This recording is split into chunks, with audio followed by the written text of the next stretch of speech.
I'm hoping to carry through two topics today, and both are relevant to inheritance. The first one is about generics. I would like to revisit about the topics of generics, but with more like a deeper insight into polymorphism, dynamic binding. Hopefully we can have some useful discussion. And you will see that, we'll see that, okay. And then we'll go into talk about what does it really mean for design by contract where we have inheritance, okay. You also got some interesting logic to justify, okay. Let's start with generics, okay. Let's start with that first, and then we'll discuss. The best way to introduce generics is we're gonna say, what if you don't have generics? And let's see what the drawbacks are, and we'll see how useful generics might be. We briefly talk about generics in the classes and objects lecture, where we simply talk about just code reuse, replace every string or every integer just by G. Let's try to go from a different perspective, okay? Now, you might find this example here very familiar, okay? We'll see. Now, let's now consider a very simple class. Let's say we have a book class, and then we have names, we have records. Let's say we fix the names to be strings only. On the other hand, for records, we have an array of any. By the way, any in IFO is like object in Java, just the superclass, the root of the hierarchy. So we can store anything as the records. And we have some creation procedure over here, which will just make some empty book. And we have add, which will add a name and record pair into the book, like a dictionary, basically. And we have get. You can see that one of the parameters for add is simply any. We can put anything into it. And now the return type for get is of static type any, which means when you return something from the book, you have no guarantee, no specific assumption about it, just any, okay? Now, let's consider some code over here, okay? The question is, which line has a type error? You have seen this one already, if you can recall where, okay? Lab test 1, exactly, okay? Anyway, by the way, for lab test 1, the grading may take a little bit longer, but I'll give you the solution so you can study over the reading week, okay? Okay, so now let's consider that. Let's say we got birthday of type date, phone number of type string, and we have B of type book. We also have is Wednesday is a Boolean variable. Let's see how we can assign things. And so basically for every collection, we can either store things into it, or we can retrieve something out of it, either two, okay? Let's say we have create book b.make. So the static type and the dynamic type for B is both book. And also we got phone number, which is this number here.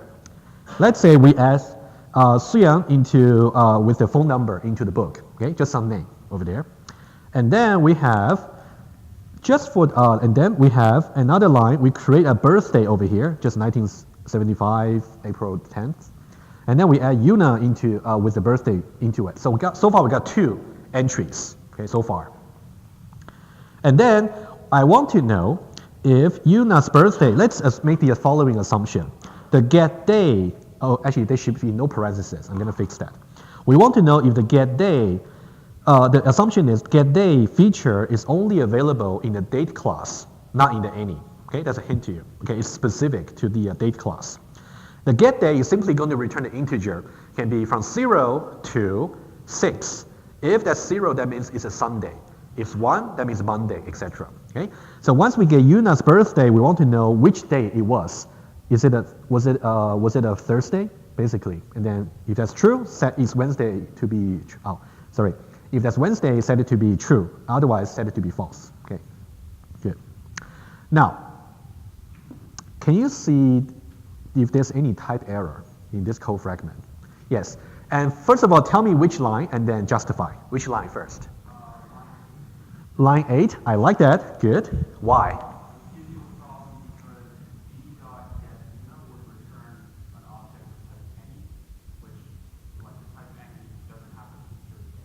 Wow, that's fantastic. That's perfect answer. Let me just repeat that. That's exactly correct.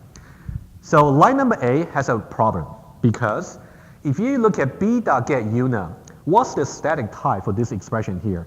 To figure that out, you've got to look at the get feature in the book class, especially this line over here. You can see that for this get feature here, the return type is any. As we said before, return type simply means the static type of the return value. So all we can say about b.getUna over here is it has the static type any. Now, the static type determines what features you can call on a particular expression or variable. If this b.getUna is of type any class does not support getDate. It's actually supported in some descendant class called date. So that's why this one does not compile. Okay? Any question about this? Why line number 8 wouldn't compile? Okay, small question for you just as a review. Why does line number 5 compile? Line number 5, why does it compile? Especially, let me make it more explicit. First of all, line number 5 compiles, but I want to know is specifically the parameter number 2, phone number. Why can I pass phone number? Yeah, do some. The phone number parameter is an integer which is a descendant of any. String. You meant to say string. Phone number you can see is a string. Yes. Okay, and string is a descendant class of the static type of second parameter, which is any. Exactly. That's exactly correct. Good. Very good. And similarly, you can see for line number 7, why does it compile for the second parameter? Even though it's a birthday is a different type, which is date, but date is also a descendant class of any. Actually, any class is of type any in iPhone. In Java, any class is subclass of objects. Similar idea. Okay? Seems like we're okay, right? Okay. Good. Now, line number 8 doesn't really compile, but it's not very flexible because we are pretty sure when we put in Una in line number 7, we did put in her birthday. We did. But now the compiler doesn't like that. How can we force the compiler to believe that the dynamic type is really birthday, like a date? Can we cast it? Of course you can cast it. That's exactly the answer. Yes, we can cast it. Okay, let's get on to the test. Okay, so now for this initial design, which I'll justify it is bad from a certain perspective, but now line number 8 is the only one that doesn't compile. Okay, let's go on.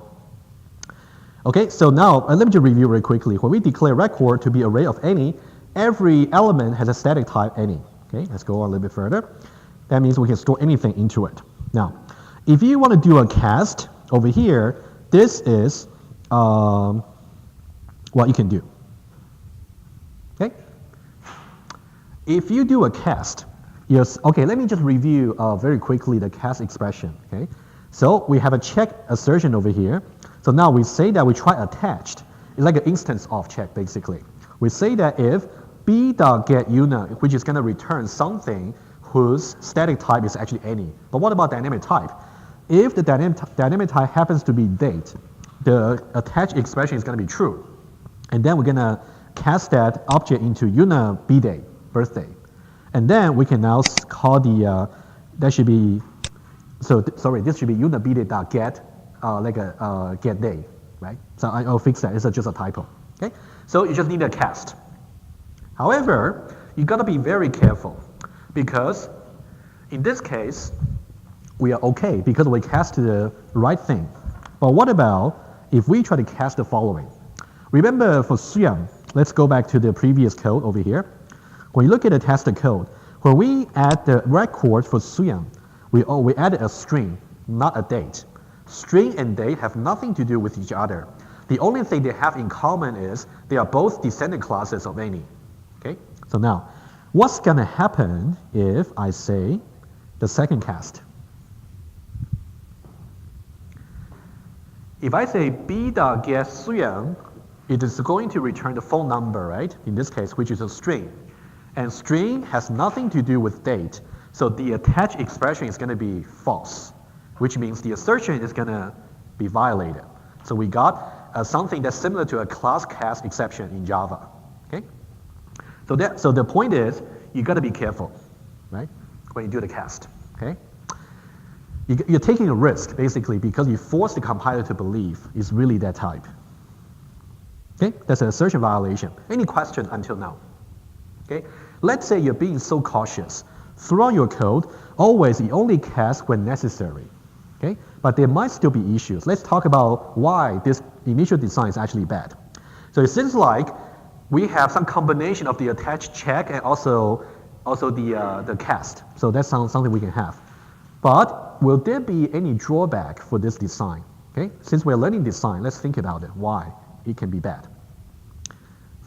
Okay, so there's a question here. Let me give you hints, okay? Otherwise, it's hard to really guess. This is the hints.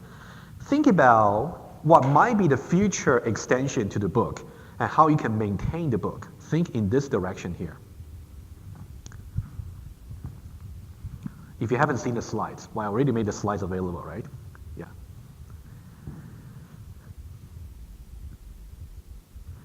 So let's say this. Currently, the book can store any objects, right? So now, currently, I only store 2 records there, string and also dates. I can already got 2 possible casts, right? So now, what if I have more records added into the book, but they are just of different types, okay? Can you think of anything that's bad? Would there be an error in casting where the records already be inside the book where it's already of type say string, but then you can redefine your implementation and add another record that does not meet the specification? Not quite. Just about type. Just about type. Okay. Okay. Give you a little bit more hints. Let's say this. Let's say hypothetically we got 100 records in the book. Each record is of different type. Let's say one record is of type string, another one person, another one account, another one array container, another one PEG solitaire board, and game, etc. That's allowed. You can store so many things inside because the static type is simply just any. So now, storing things into the book is no problem. It's very flexible. That's good. But what's going to happen when you retrieve things? That's going to be, yeah, go ahead. Exactly. We're going to need, depending on how many different types you might have, you need to have an exhaustive checks on whether this current object I'm talking about is of a particular dynamic type.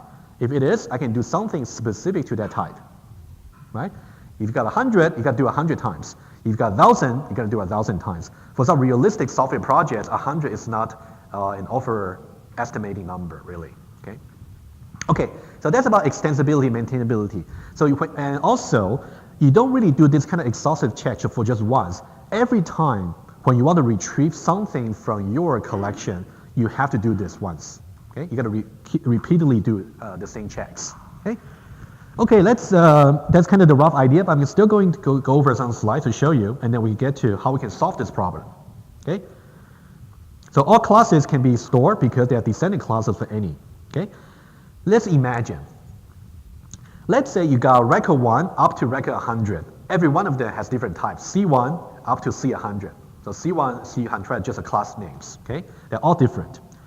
Of course, all of them can be stored. They can be created of different dynamic types. C1, C100. They can be added into the book, right? So now we got 100 records inside. But now when we retrieve from the book, the only thing we know is their static type are any. That's the only thing we know. If you want to do anything specific to C1, we have to cast that into C1. You want to do anything specific to C59, you got to cast that into C59. Okay? Now, okay. So now there's something you got to do. For example, you're going to say check attached C1. If let's say I'm trying to get say b.get gym. Let's say I'm simply not sure what record I actually store into gym. I simply don't remember. In that case, I got to check if it is of type C1. I can do something specific to C1. Let's say F1. And I got to do this 100 times. Let's say eventually, if the same expression happens to be of dynamic type C100, and then I can call F100, which is specific to C100, right?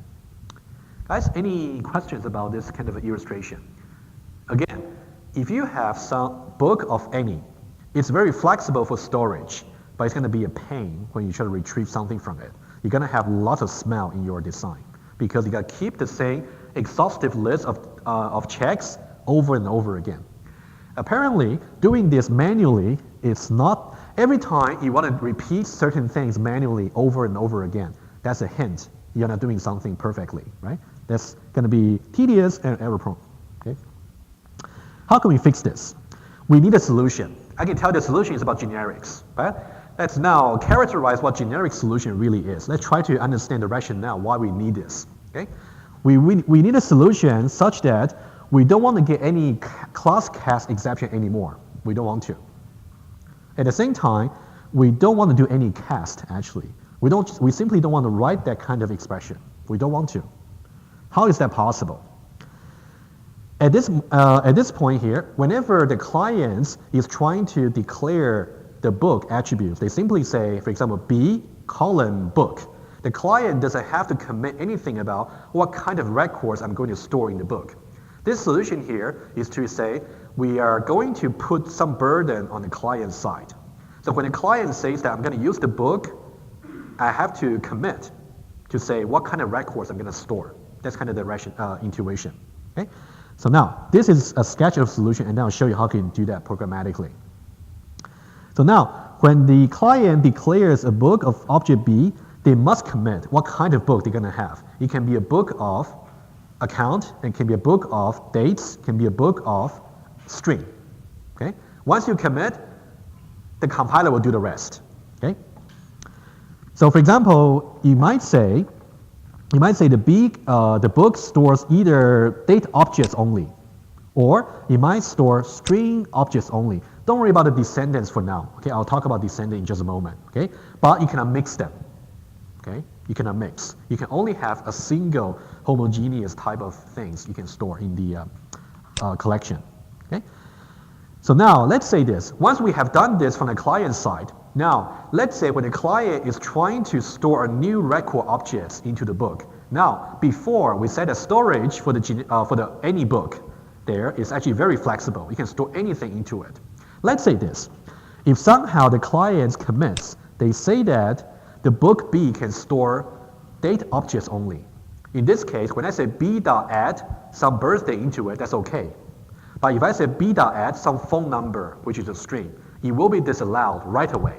It wouldn't be allowed in the first place. Okay, we'll see that. Okay, and also, why would it eliminate the need to do any cast? That's because once we commit to say this book is going to store date only, when you retrieve anything from that, you can make the assumption it's not any anymore. It's simply date. Okay, we're being more specific. Okay, that's kind of the sketch. You can read it over. Now, what's really important over here is we don't have any runtime assertion violation anymore. What we really get is we try to do precautionary, we try to do some preemptive action beforehand at the compile time. We wouldn't even allow your code to run because you got compilation error. Okay, so now, let's very quickly, I want to review the concept about parameters very quickly for those of you who are still confused what parameters really are. Actually learned about it back in high school or even earlier. Okay, what's really parameter? Let's talk about just mathematics, very simple mathematics. When you talk about mathematical function, usually you talk about maybe 2 plus 3, 1 plus 1, 10 plus 101. So these are instances of the same operation, addition. But you got different argument here, 2 and 3, 1 and 1, 10 and 101. How can we define a general way of doing addition? The way you do it is by parameterizing the argument values in different types. In this case, this is what you can do, right? This to say we got a function called plus, which will take 2 inputs and they're integers each. And then it's going to return an integer. So these are parameters. First parameter and second parameters are integers, and then return some integer. That's what we do. And in object-oriented programming in Java and in iPhone, we do similar thing, okay? Because let's say over here, we know that we're going to support, let's say we talk about the account class. We're going to support a feature called deposit. Every time when you say deposit, you're going to get some, let's say, integer value. You're going to get 100, 23, and different integer values. How can we generalize this kind of concept into a method or a feature?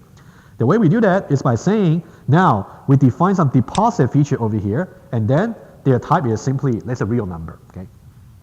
Over here, okay? That's parameter. So now for this particular topic here, we're going to say, for your book over there, we're going to parameterize the type of each element in the collection. Okay, let's see how we can do that. Okay. Okay, now here comes what we should do for the generic book. Okay, let me do some illustration on the iPad. Okay, over here. Let me just insert the image here. I got so many. Okay, let's see. this should be the one. Okay, this is the clients. Okay, let me just give one more. Image, photos, camera roll. Okay, so now let's remember these two classes. Okay, let's see how we can change them. That's what we got before. Okay, now let me just remind you about who are the clients, who's a client, who's a supplier. So this is the clients, and this is the supplier. Okay, so now we know that, first of all, the use of any is not good. We're going to parameterize every occurrence of any by something. Okay, so at the class level, we're going to declare some parameter called G. And that replaces every occurrence of any just by G. Okay, that's how we do from the supplier side. Which means now from the supplier's point of view, I'm being completely general. I don't necessarily have to deal with the string specific features in my class, just G. So it's up to the clients what kind of G they want to instantiate into. Okay? So that's the change on the supplier side to make the class generic. So now over here we have generic. Generic class. Okay? And there's something very important to note. The G over here is called the parameter name. Now I'll give you an analogy in just a moment. So this is called the parameter.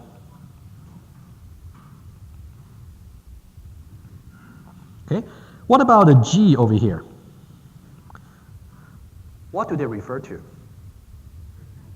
They refer to whatever this G parameter will be instantiated into. Let me give you one analogy, then that'll be clear to you.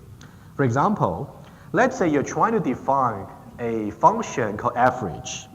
Let's say let me call it AVG, okay, average. Average function over here, I have x and y is defined to be x plus y divided by 2. Okay? Now, the x and y here, they are called the parameters. They're called parameters because they're being completely general, not specific. They can be instantiated into any values at the runtime, right, when we use that. And the x and y here refer to whatever instantiations it might be when we use the function. For example, one case would be, let's say we have, let me use a different color here. Let's say if we get maybe 2 and 3 over here, so that means we gotta replace every occurrence of x by 2, every occurrence of y by 3. Right? We're inside the definition of the function. Okay? I hope that's clear. Similarly, now if you look at the generic class over here, once we instantiate what G is over here, we're going to instantiate the rest of the class accordingly. Okay? Let me give you one example. Let's look at the client side for now. What about for the client side? We used to say B is declared to be of type book. It was very easy for the client because they didn't have to say anything about what they store in the book. But now we got to change that once we get the things to be generic. What they're going to commit is they're going to say B is of type book of something. They must put something that makes sense. Okay? Let's talk about the simplest case. Let's say if we want to store a book on dates only. In this case, we're going to say dates. Just put a class name. So what this would do is, from the supplier's point of view, so what this will do is, it's going to replace every occurrence of the G. So we're instantiating G to be dates over here. And accordingly, every occurrence of G is going to be replaced by dates. Dates and dates over here. So that's one version. Does it make sense? Okay? So that means, so once we have that, question for you. If you review line number 1 to line number 8 again, in this new design, there is another line that is not going to compile. Can you see which line it is? In the new design, not the old design. In the old design, we know that line number 8 wouldn't compile. Is it the same line that still doesn't compile in the new design, or is it a different line?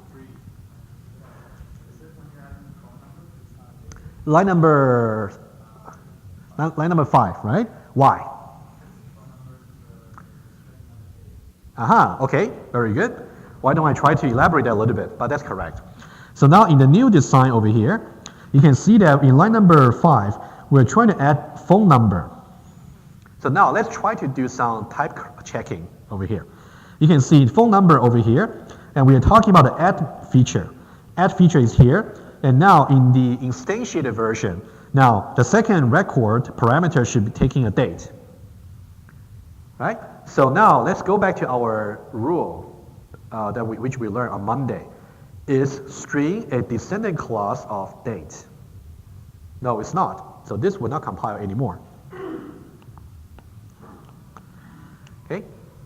Because string is not a descendant clause of date. Okay, which is here. And another question for you. Would line number 8 still compile? Would it compile or you wouldn't? In the old design, it wouldn't compile because we need some cast. What about in the new design? Would it compile? Yes? No? Yes? If you think yes, why is that? Why would line number 8 compile? Try. It's a date class now, so it should compile. Yeah. Well, but let's try to be a little bit more precise, right? I can see where you're going. Okay. Let's try to analyze in the. Yeah. You want to try? Go ahead. It's a date because we have instantiated G by date. Okay, that's exactly correct. Okay, let me say that again. If you try to analyze line number 8, b.get over here right now is returning. So we are talking about this feature over here, get. So this feature here is now returning a date. So the date is not a static type of the return value. In the old design, it's simply just any. So now if this is date, and get day would just make sense because get day is actually defined in the date class. So that's why this compiles. You can see that now. We are being more restrictive on storage because in line number 5 that used to compile in the old design doesn't compile anymore. And just because of such restrictions, when we retrieve something like line number 8 from the book, we don't have to worry about cast anymore because it's guaranteed everything we put into the book is going to be date objects only, right? Okay, so now let me write it down very quickly. So basically now, things return from book are dates only. Okay. Any question about this? Yeah, go ahead. When line number 3 create book, you got names for that to work, like last. Ah, you know what? Again, it's a very good question. I should have done that more properly. So this one here, I agree. I'm going to fix that. So the correct syntax should be the following. I'll write it down. Okay. Line number 3 over here, it should be written as follows. Line number 3, it should be creates, because now whenever you talk about book, you must give some parameter over there. So what you got to say is something like book of dates. And then you would say b.make, the rest the same. Okay. And just for your information, all the collection classes in IFO are generic. And all the classes in Java are also generic. Basically, in the OOP context, all the collection classes are generic, just for this kind of the same rationale. Okay, I'm going to have some discussion for you in just a moment. Okay, but any question about this? So in this illustration here, I talk about supplier, how we can refactor the design from a book of any into a generic book, and then how the client should be adapted to change accordingly. Right? It's really important to get this right. Okay. If no questions, I'll move on. Okay, very good. Okay, I think this one is already covered, and this one is also covered. Okay, you can read it. Okay, completely the same. No, now let's consider the following. Maybe some of you have already been thinking about in your mind. What if I have this? I say that when the clients want to pass want to instantiate a G, they must pass some class name that makes sense. Well, what about any? Right? That makes sense, right? Well, it compiles, right? So now, my question is this a good design or not? Somehow, I think this is really worth thinking. We are trying to use generics, but we are going back to the old version, right? Because now, wow, you told me that I can pass any class, but what about just any? And what's going to be wrong with that? First of all, let's agree, is this a good or bad design? Why? Would it be a good design since I'm using generics? Bad, right? Okay, very bad. To really emphasize that, I said no. Can anybody try to explain to me why? Try, give it a try. I'll give you a complete answer in just a moment. Give it a try, yes. What's the consequence of doing this? I think because that would restrict the methods you would call. That's true, but how? How? Let me structure your answer a little bit. Let me give you some hint, and I'll give to your answer. Let me help you. So whenever you talk about collection, think in two perspectives. Think about storage and retrieval. If we have this, what's going to happen to storage? Flexible? Right? Because flexible because any class that's a descendant class of any can be stored into it. Okay? So storage is, so when we say storage is flexible, it's not a very good sign. That means you're going to suffer later when you got retrieval. Maybe that's what you want to do. Why don't you try to complete? What happens to retrieval? Well, for retrieval, we know that when we have this, we know that retrieval is possible to get that cast every time. Uh-huh. And you would go back to what the diagram used before and set all the Yeah. Mm-hmm. Exactly. Let me just visualize this very quickly. What's going to happen if, let me just use a new diagram here. This one's a little bit messy already. So let me just do, add a page below, and then I want to show you one more time. Why it is so bad when you say book of any. It's really important to realize that. Photos, camera. Okay, this one over here, okay? So now, let's say this. If the client says B is book of type any. Okay, remember we got G here. Let me just convert that very quickly. Array of G, and then, and array of G here, and this will be G, this will be G as well. So now, right? Now, when you say any over here, that means every occurrence of G is going to be put back to any. So you're essentially going back to the old design, right? Essentially, right? Because you will simply say G is now be any. Every occurrence of G will be replaced by any. You just go back to the bad design. Equally bad. I would say it's even worse. You're wasting generics, okay? And now let's say when the client say B dot get something over here. What's the static type for this? Any. In that case, if you say dot get day, it simply wouldn't compile because this is not supported. Any. Okay, so we go back to the bad design. Okay, so even though you're using generics, doesn't mean you're using them properly. So you got to be careful. Okay, I'll show you more usage at the end of the slides. Okay, but basically you can go over the reasoning. Okay, that's a little bit more complete answer. Any question about this discussion here? Why it is bad? You want to put just a general enough type. You don't want to put it to be too general. In this case, it's extreme, just any. Okay.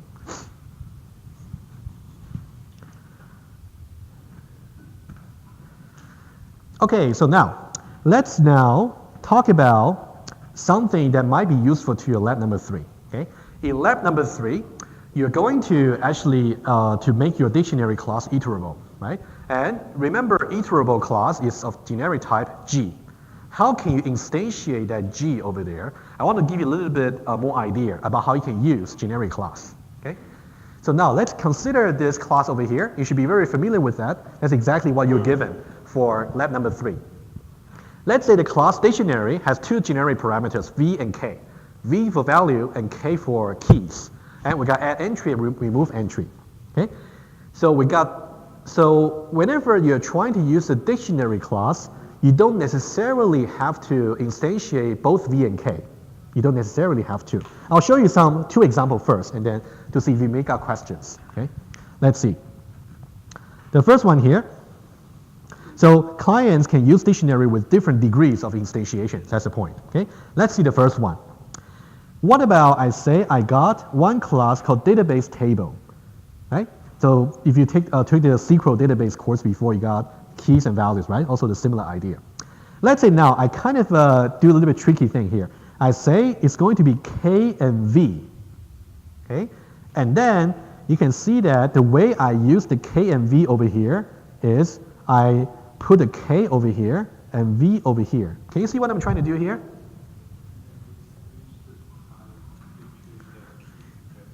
I'm trying to be consistent with keys and values. However, in database table there, my convention is the first type you give is a type for a key. The second type you give there is a type for value. However, that was exactly the opposite to the convention for dictionary, right? For dictionary there, the first type would be for value, and the second one for keys, right? So that's why I'm doing. Okay, let's see one example, and then I'll give you another one. One example can be, let's say you declare database table integer and string. In this case, what's the key? What's the value? Integer is the key, and string is the value. Very good. Now, tell me something. When I say database table from the client side, database table integer and string, how would it instantiate the dictionary accordingly? Be careful. What would it do?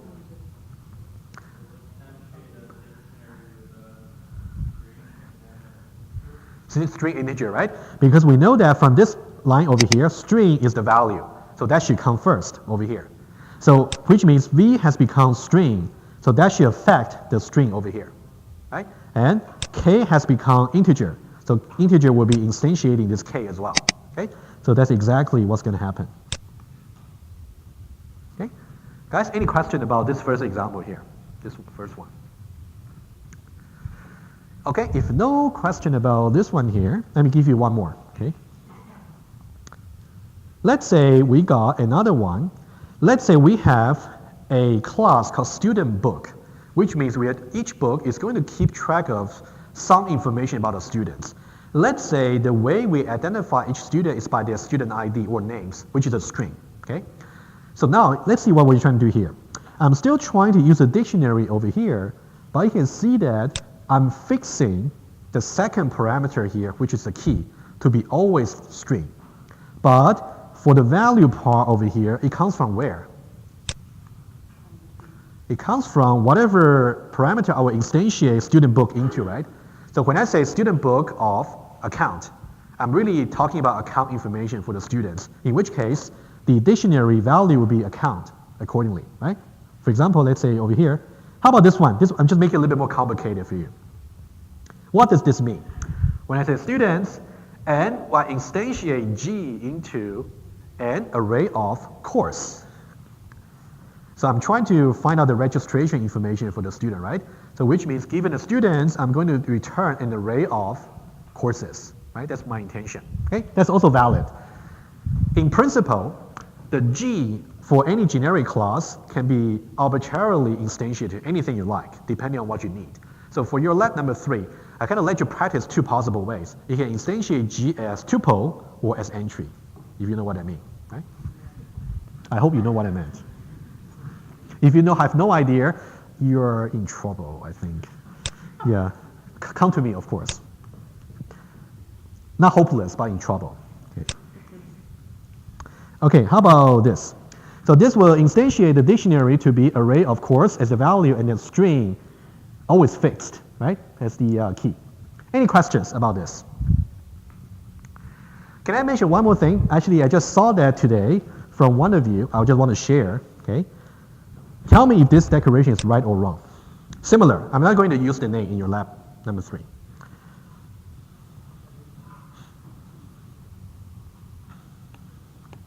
Let's say I got the following. Let's say I have, let's say, class my map. Let's say my book, let's say. And then over here, I say, let's say for this particular case, let me just do one. I will do a different example, okay? I thought about two. So now, let's say I have implementation over here. I'm going to use a dictionary to implement my book. And I want to keep my book very generic. Dictionary. And then I want the value to be V, the key to be K. Okay, and the rest. Is this design okay or not? And Jay, you want to answer? You might want to instantiate class name to I wouldn't say instantiate. You want to parameterize the class. Okay. Okay. Except for NJ. Anybody wants to answer if this is okay? It seems like it was worth discussing. Maybe many of you are struggling with this. Then that'll be good. So I'm helping you with this. Is this okay or not? Would this even compile though? You know what? Sometimes when we talk about good design or bad design, sometimes bad design might still compile. But this one, would it even compile? No, it wouldn't. What's wrong with this? Okay. Now let me try to tell you exactly how the compiler is going to analyze your code. Okay. So now this is how it sees. When it sees implementation over here is a dictionary, which is generic. You want to instantiate that to be V and K, no problem. Only if V and K are known classes, known in the context of this class. However, first of all, V and K, I'll tell you that. First of all, V and K are not known classes. They don't have to be, first of all. And the second thing is, V and K are not parameters of the current class. If it doesn't satisfy these two criteria, then it wouldn't compile. So now, how can we fix this? I'll show you two possible fixes. Okay? Either you can say, I still want to make my dictionary or my book completely generic. Fix number one. So fix number one, I'm going to use different color to show you. Fix number one. You can make my book generic.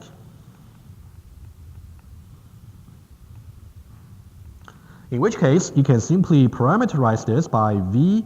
Actually, if I say parameterize this by E and F, would it help though?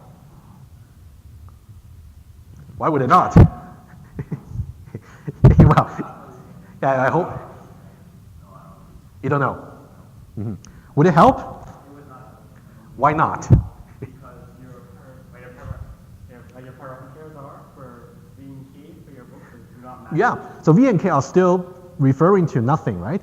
Because, yeah, okay. So now, inside this fix, I got another two possible fixes for you, right? So I'm really trying to show you different possibilities. Now, you can either change this EMF to be V and K. Oh, sorry, V and K. That's one way. So now V and K are consistent. That's one way. Let me undo this. Or you can change this to be E and F. That's also possible. Okay, guys, do you see the point here? Okay. So now this fix number one. Even within fix number one, you got two possible suffixes, right? Now fix number two. Fix number two. Fix number one is about making my book generic. Fix number two is, let's make the dictionary not generic. Well, let me rephrase that. Make my book not generic. When I say not generic, that means I have to decide right away what should be the type for this key and what should be the type for values. In this case, for fix number two, I'm going to redeclare that. I can say class over here, my book, and then I don't put any parameter here because I don't want it to be generic in any way. And then the implementation here, since my book is not generic, its implementation cannot be generic either. So now I got to instantiate every generic parameters for this collection. So I can say I want to have dictionary over here. Let's say I want the value to be always maybe some record, for example. Let's say that's an existing class, record and also string. Okay, that's a second fix. Okay, this is okay. Guys, make sense? Okay, very good. Yeah, I think generic parameters are really useful, so you really want to get used to it. Whenever you use any collection class from any OOP, they always got generics. Yeah. Let's say we still have E and F and B and K in the generic. Okay. Any way to declare temporary variables where they hold, or like, No, you don't have temporary variable for parameters. No, you don't. So basically, whatever you declare, let's say for the green fix over there, whatever E and F you declare, you have to use them consistently inside the definition for your class. Okay, yeah. so if we're first going to get an E and F or Yeah. you have a comments phone book Uh-huh. takes maybe different parameters, generic parameters. Oh, you mean the implementation there? Yeah, you keep dictionary, you have like a second implementation. Okay, you know what? I don't want to cause any confusion here. Why don't I start a new page and then we talk about it? How about that?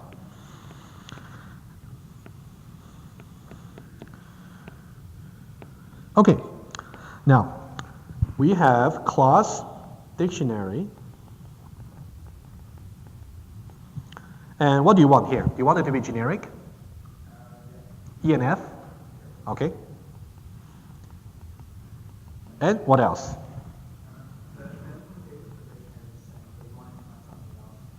Sure, okay, I see what you mean. Let's say we put a dictionary over here, E and F, right? Let me just, before you have your question, how about this? Maybe this is what you were asking, but let's say implementation 1 for some reason. I got implementation number 2. I can say value to be E, key to be string. I'm just playing with the type, basically. Implementation 3, also dictionary, and now I can say this value to be string and the key to be F. This is also fine. You see, the reason I'm only talking about compilation, I'm not talking about if this makes any real sense. I'm just talking about compilation. This all compile simply because the E over here, the E over here, E, they all refer to this E over here. And similarly, when we talk about the F over here, F and F, they all refer to this F here. So that compiles. So did you want to suggest anything else, or that's basically answer your question? Okay, very good. Of course, I can also do, just before I take your question, you can also say something like this. Implementation for dictionary, I can simply put integer and string, right? Which means not using any generic parameter. That's also fine, right? Okay, any more questions about using generics? Hopefully that clarifies something. Okay, I just want to show you 2 more slides just about how do we fit generic parameters and inheritance together. There's one way you can think of it. So in this diagram here, let's focus on the vertical axis. So vertical axis talk about abstraction and specialization. That's basically talking about inheritance hierarchy. The lower you are in the inheritance hierarchy, the more specialized you are. For example, resident student is more specialized than students because they got premium rate. So you can see you got a set of books which has no order, list of book which has order. You got linked list of books which has a particular chain to implement a list. So that's a vertical. You can think of inheritance like a vertical. What about horizontal? Horizontal is more like a generic parameter. You may have a list. The list itself is generic. So now for the type, it can be book, it can be people, it can be journal, for example, right? So that's how you can think of how the 2 things work together. Okay. Now just another example here. Over here. So now this chain list and linked list, these are the inheritance, right? And now you can, for the list, you can have person, taxi with city, right? So that's kind of the mental mapping you can have about how these two things work together. Any question about these two diagrams? Yeah, go ahead. By specialization, do you mean it has more than or equal to the number of features as a Exactly. Specialized people like to talk about when you're creating subclasses, semantically speaking, well, which means what we really intend to do. One thing is about code reusing. You're trying to accumulate the code and define more features. But in some way, you can think of you're more trying to specialize what you have defined. If you already got students, why do you want to specialize the students? Because the student may have some special feature called premium rates or discount rate, right? And the higher the class is in an inheritance hierarchy, the more abstract it is. Abstract means it has fewer code, fewer features you can have. Okay? And for classes at the same horizontal level, they are basically have the same features. It's just that they might be parameterized by their element type. Okay? So I think that these two diagrams kind of nicely summarize what we have talked about, generics and inheritance. Guys, that's the last slide for generics. Any questions before I move on to a new topic? Okay? The new topic, I may not be able to finish that, but I will try. Okay? But any questions before I move on? So if I put something related to generics for lab test 2, would that be okay? I'll take silence as a yes. Good. Okay, go ahead. Yeah, questions. Yeah, and Dusan will take yours after that. Yeah, go ahead. Previously we couldn't call the method get date. Uh-huh. We can call that. Okay. What about, it wouldn't hurt to actually do very, very quick review. Okay, very quick. Okay. Let's go back to the bad design very quickly. Okay. Let's go back to the very bad design in the beginning over there. Okay, almost there. Okay. In this bad design, everything is any. Okay. In this case, when you talk about client code, when we say b.get some string over here, all we know is the return type for this particular feature is any. So we know nothing about any. Well, this has the most minimum feature over there, which does not include get day. Okay? Once we have generics, that means we restrict the things we add into the book. So that in that case, we can assume everything you retrieve is date. Okay? Okay. Let's now go on to a new topic, okay? Which again is a continuation from inheritance. Oh, I forgot about your, yes, go ahead. Can you run out of generic parameters? Oh, can you run out of generic? Oh, I wouldn't think you would. That's a good question. I would like to illustrate. Not generic parameters, but generic things. What do you mean, can you run out of? What do you mean? Like the ladder. Oh, that's a good question. You know what? I think that's worth addressing. The question was, is it possible you simply have no more generic parameters to use? I would say, practically speaking, no. In theory, also no. I tell you why. Well, it's not, yeah, you're right. Just no, right? Yeah. I tell you why, okay? In principle, right? If I want to have, let me draw you a picture first and I'll show you. Think about this collection here is all the known classes, which includes all the library plus classes in your projects. Okay, all the known classes, they already take up the namespace. Now, anything outside. So what's this one here? This is any arbitrary string. Okay, I'm taking the difference of the two, and this one, these strings can be used as, sorry, I'm thinking a little bit, can be used as generic parameter. Okay, now, for example, that's why I said in theory and practice, no, there's no way you can run out of generic parameters, no way. I can show you. For example, I can have, this will also compile. Book, And then I can simply say, for example, EECS. Oh, actually, how about this? I love iPhone. Or should I say I hate? Oh, no, I love iPhone, right? You know what? Feel free to do this in your lab 3. That's okay. I'm not going to check it. And iPhone is great. This will be okay, given that there have not been any classes called these names. That's my point. So does that maybe that answer your question, right? Yes, but would this be frowned down upon by other programmers? That's true. So which means whenever, that's why they usually got some convention.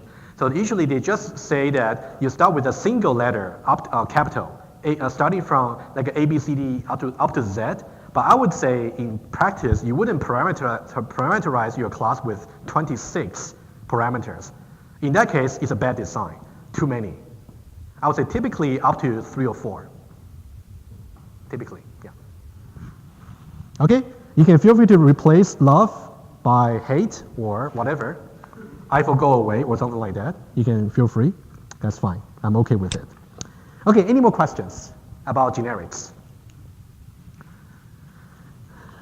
Okay, let's now talk about a new topic. Okay, I only got about maybe 10 minutes, 15 minutes, but we'll see what I can do. Okay, maybe at least we can do some example. Okay.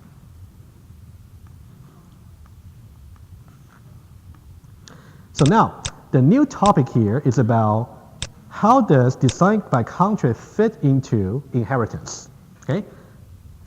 And I think some of you actually presented to me some syntax error before, has something to do with this. Okay, but I'll show you in just a moment.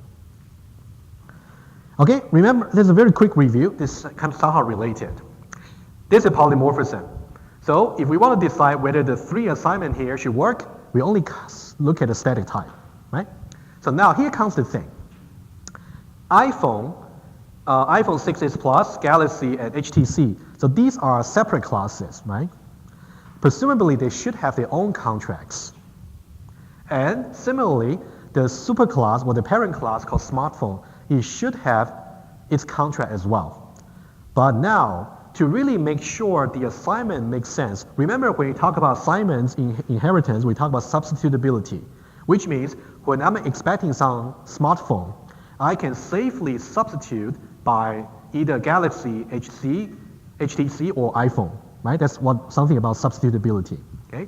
But now, how can we ensure that at the runtime or logically? So that's where contract can help you, okay? I'm gonna go through one example here, at least, and then we can go through some very simple logic, maybe on Monday, okay? Let's do that as much as we can. So substitution is really important. Now, intuitively, whenever you're expecting something, you can always substitute it by its descendant classes, because what we have said so far intuitively, the descendant classes have more code. So whatever you expect on the ancestor class, you can do substitution by descendant classes. Okay, so now here is the thing about deciding. Let's say you have the smartphone, which has, I'll show you an example, sorry, in the next slide. Let's say you got some feature in the superclass, you got the same feature redefined in the subclass. How can we decide if the contracts for these two, the same feature, are consistent with each other? There are certain rules you have to follow, okay? So now here are the 2 rules. I'll present them first, and then we'll see example right away, okay? So here are the principle. We want to make sure the redefined feature, they do not require more than what their ancestor require from their clients, which means precondition, okay? That's principle number 1. I will illustrate this by example. What about postcondition? You want to make sure in the redefined feature there, they should ensure at least as many what their ancestor promised in their contracts. Okay? But we'll see. I'll just give you one example. Now, this is the example I want to show it to you. And there's a bound diagram using io.draw, right? So now let's understand this architecture first before I show you some IFO code. Let's say we have some phone user, and the phone user declares some attribute, my phone, of static type smartphone. That's why I got a client-supplier relationship over there. And then let's say smartphone there has a feature called get reminders, which means when the feature is going to tell you the list of events you have for today. Okay, something like that, get reminders. And then it has some require, some ensure. I will present that in just a moment, okay? And then we got some inheritance here because iPhone 6s Plus, for example, is a subclass of that, right? And that one there is also going to redefine the get reminders to be iPhone 6s Plus specific. And then that one also has some require and ensure. You can see that the syntax there is a little bit different, right? Rather than saying require and ensure, I said require else, ensure then. And there's a reason for that, okay? For now, you can still think of, we also got require and ensure for the subclass. But what I'm going to do now, I'm going to show you two versions of the contracts for superclass and child class. One version there is inappropriate. The other version is appropriate. Let's see the appropriate version first, the positive one, okay? Let's say we got smartphone over here. And then let's say we got the feature called get reminders, which will return a list of events. Let's not worry about events. Let's say it's declared somewhere. And then let's say require. Require says, I'll just call it alpha over here, okay? That's a tag name, just alpha. I say that if you want to get reminders on your smartphone, the battery level has to be at least 10% left, at least, okay? That's a require. Ensure says that for every event in the result, they must happen today, which means you only remind the event that happened today, not yesterday, not tomorrow, not last week, not next week. Any question about just the require and ensure for smartphone, just for now? Okay? It's a little bit contrived and artificial, but hopefully you see the point. Okay? Now, let's say we have something like this. iPhone 6s Plus, and then we say that smartphone over here, and then we got get reminders redefined. And now let's only look at contract view. Let's say we got battery level here, I'm redefining that. So that's why I say require else. Let's not worry about else part, just say require, okay? I say that battery level is now rather than 10%, I say that it's only 5%, only 5, okay? When I say it's 5%, am I being more tolerant in the iPhone 6s Plus, or I'm being less tolerant? More tolerant, right? Because now you can actually use the battery more, even though you can get a reminder, even though your battery level is lower. Okay? What about ensure then? Now this one is saying that now I'm going to return to you some events. What I'm guaranteed is in the subclass, it's going to be the event happened today, but only between 9 a.m. and 5 p.m. In some way, well, think about logically. That's why I have alpha, beta, gamma, and delta, right? First of all, you understand those letters, right? So I can refer to them, okay? Now, let's compare alpha and gamma, okay? Okay, don't worry, I'm gonna use the iPad, and then we discuss, okay? Let's now go to a new page. It's really important to get this right. So, photos. Let's say we got this one here. Yes, that's the one. Okay, now I want you to look at precondition first. Okay, that's one is a bit easier. Precondition, let's say green. We got alpha here. We got gamma. As far as the precondition is concerned, do you think we are okay? Do you think this design is appropriate? Logically speaking, which one of the following is true? One is alpha implies gamma. Number one. Number two, gamma implies alpha.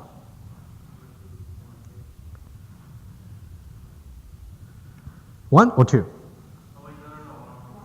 One or two. Okay, do me a favor. You said one is true, right? Why is two not true? Give me a counter example.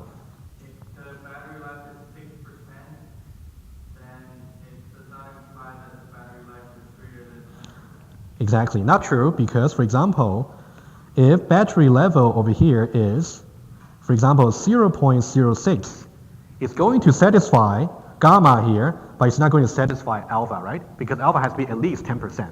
So that's not true. On the other hand, if I have alpha, okay, how about draw some line? You know what? You will make more sense.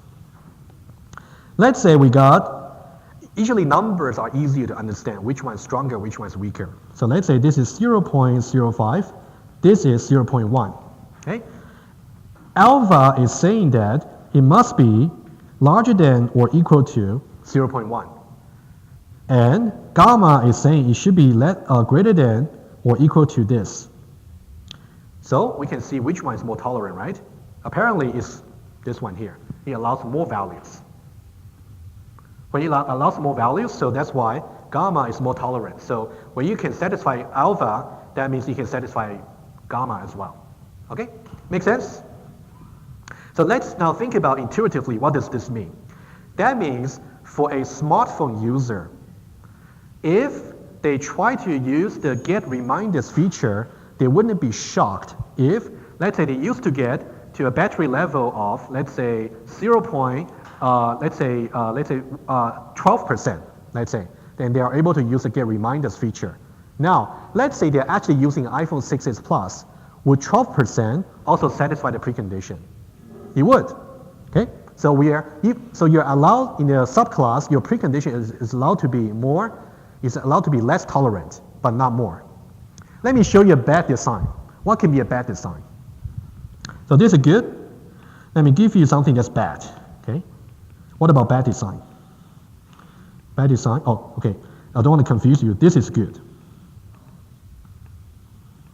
This is good. And now I want to erase that link there. Okay. Now what about bad design? Let's say gamma 2 over here.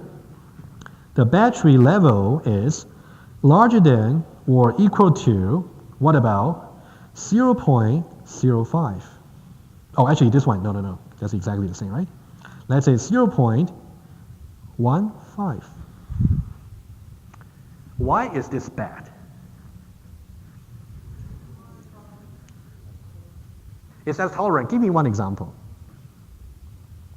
Because the user normally expects the notifications even if the battery's at 10%, but now if the battery's at 10%, they won't get reminders. Yep, because now it's less tolerant, right? Okay, now, everybody get the idea? So now this is one example, but in general, your precondition in a subclass should be either the same or less tolerant. Logically speaking, the precondition in the parent class should imply the precondition of the subclass. That's logically speaking, okay? That's what I'm showing you. Okay, any questions until now? No? Okay. You know what, the post condition is going to take some time to explain, so I will stop here, but now let me talk about lab test number 2, okay? So for lab test 1, it's going to take a little bit more time for me to grade. I'm hoping to give the result to you immediately after lab test 2. How about that? I don't want to affect your mood before lab test 2. It's being affected? I don't want to affect even more, right? Yeah. I can tell you that it might be worse than you might think. Okay, we'll see. Okay, for lab test 2, I promise I'm going to make it easier. I promise. However, you still got to study. That doesn't mean you don't study. I'm going to reduce the number of questions for sure. And then I'll try to reduce that and I'll try to make it easier. But there will still be programming part and written parts. Okay? And then I'm going to upload some preparation guide online early Friday, the latest. So you got time to prepare. But I can tell, just let me finish that, and I'll take your questions. But most likely, it's going to cover iterative pattern for sure. I'm also going to extend lab number 3, okay, if that's okay. Any objection? No? Okay, good. Okay, I'll make it maybe just after lab test 2. Okay. And then, but the lab test is going to be similar to lab test 3. So you can still drop by my office hours on Monday and Tuesday to ask me questions. So now, for it's going to cover iterative pattern for sure, and also inheritance. Polymorphism, dynamic binding, generics, right? But what I said about subcontracting, no. Okay, I'm going to be precise on the preparation guide. Questions before I let you go? I know, like, with most Oh yeah, guys, please. What most people were concerned about with that first one was that none of what you asked, everything was fair, so there was nothing that was like way out of Yeah. it. And everything could be completed, but we just felt that there wasn't enough time to code as well as test as well as the original. Okay, I agree. So, guys, let me tell me something. Since you are the ones who regularly care more about your opinion, do you want to reduce the part about programming or the written questions? You know what? Democracy can work in this case. How about that? So I'm going to give you two options here. First, for sure, I'm going to have two parts for sure. I can, okay, how about this? So let me sit in the iPad. Okay, that's important. Just give me one moment.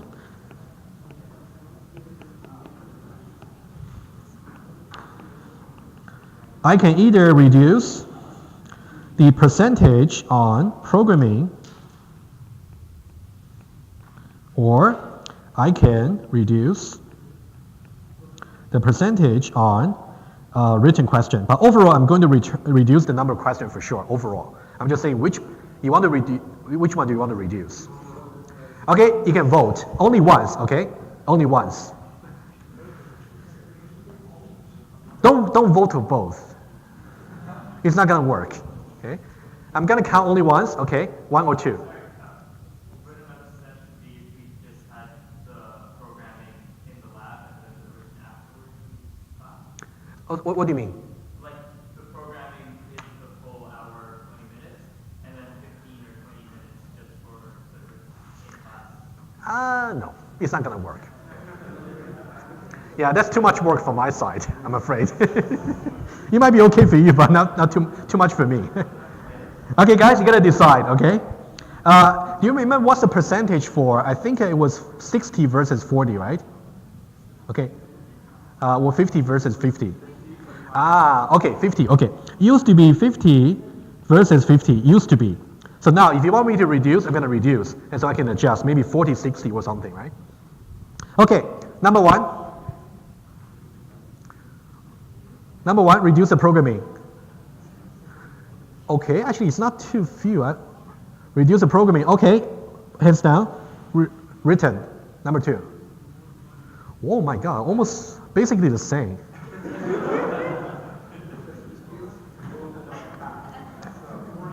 You know, how about the 40-40?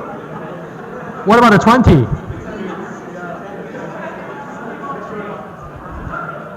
Okay. It seems like it's controversial, so I will take the power to decide, okay? But what I will guarantee is going to be fewer questions, okay? It's going to be fair. Everything I say in the class, in the slides, in the recording, it can be covered.